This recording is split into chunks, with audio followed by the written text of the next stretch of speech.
Picture this. Tell me if this feels familiar. It's a couple, both educated, both working full-time. She's in marketing, earning around $62K a year. He's in IT, bringing in about $71K a year. Together, that's $133,000 annually. That puts them comfortably in the top 25% of households in the US. On paper, they should be winning. They should be stacking money, maxing retirement accounts, taking vacations without stress, feeling secure. But they're not. They're anxious, living paycheck to paycheck, or close enough that it doesn't really matter.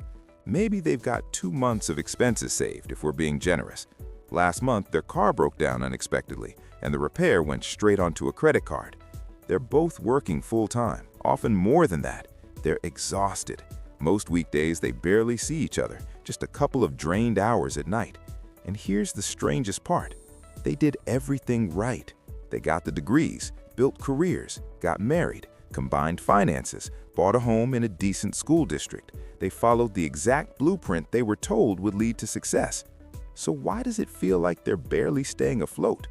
Why does a six-figure household feel so fragile? If you've ever looked at your income and thought, we make too much money to feel this broke, this is going to connect some dots. I'm Hammy, and I spend an unhealthy amount of time thinking about why dual-income households today often feel worse off than single-income families did 50 years ago. If you and your partner are both grinding and still wondering why it never feels like enough, hit subscribe and drop a like if this helps you see things differently. Now here's the truth. We've all been sold a very simple idea. 2 incomes are better than 1. It sounds obvious, right?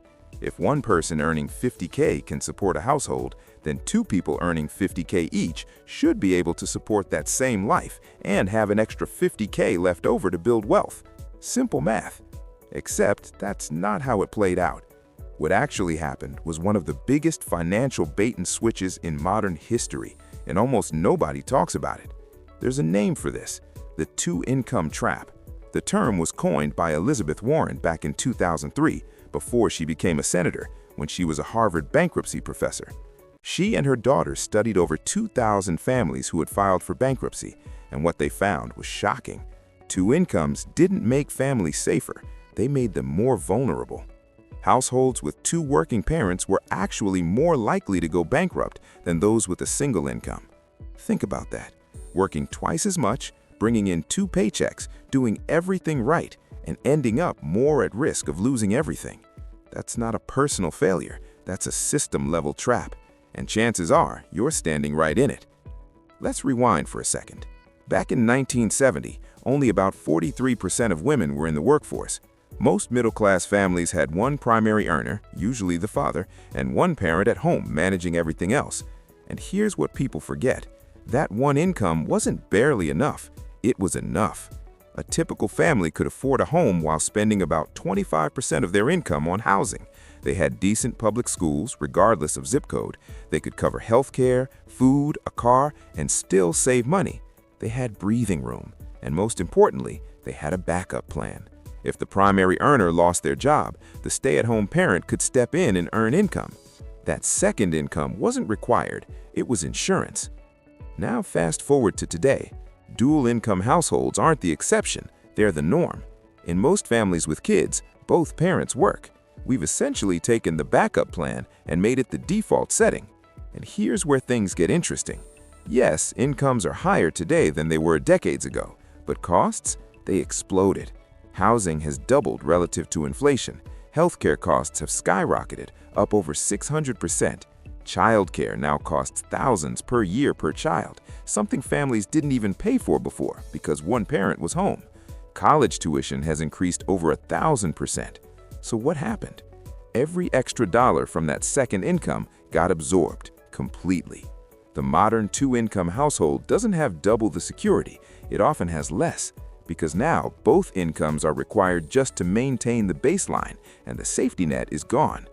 Now maybe you're thinking, that's not us, we're careful with money.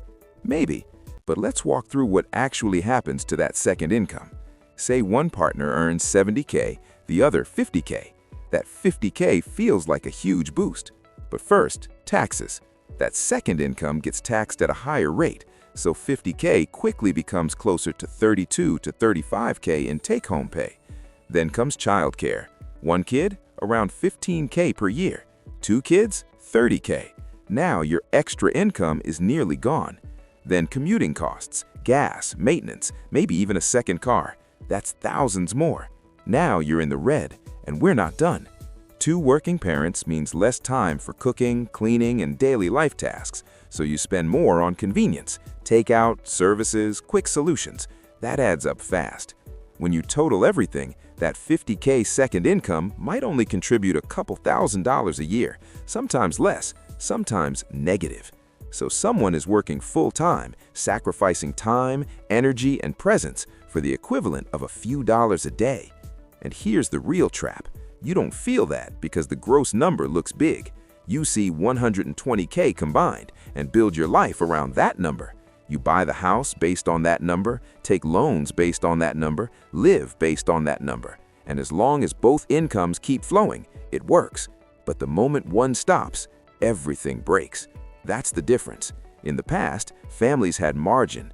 Today, most are running at full capacity with no room for error, no backup, no buffer. That's why so many households can't handle even a small emergency. It's not because they don't earn enough. It's because every dollar is already spoken for. And most of those expenses, they're not luxuries. They're housing, childcare, healthcare, education, the cost of staying middle class. So what can you actually do? You can't just drop an income overnight. That's the trap. But you can change how you think about it. Instead of treating two incomes as permanent, start treating one of them as optional. Build your life so it can run on a single income. Keep your fixed costs low enough that one salary can cover them. Then use the second income to build freedom, savings, investments, flexibility. That's how you rebuild margin. That's how you get your backup plan back. Yes, it means trade-offs, a smaller house, fewer upgrades, ignoring social pressure. But over time, something powerful happens. That second income starts creating assets, not just covering expenses. And eventually, those assets start working for you. That's real security. Not appearances, not big numbers on paper, but actual freedom. Because in the end, this isn't about income. It's about flexibility, options, breathing room. Two incomes don't make you safe if both are already spent. The families that win today aren't the ones earning the most. They're the ones who refuse to let their lifestyle consume everything they make. You can out-earn a lot of problems, but you can't escape a trap if you don't even realize you're in one. Now you do. The question is, what are you going to do with it? If this changed how you see your money, hit like and subscribe for more.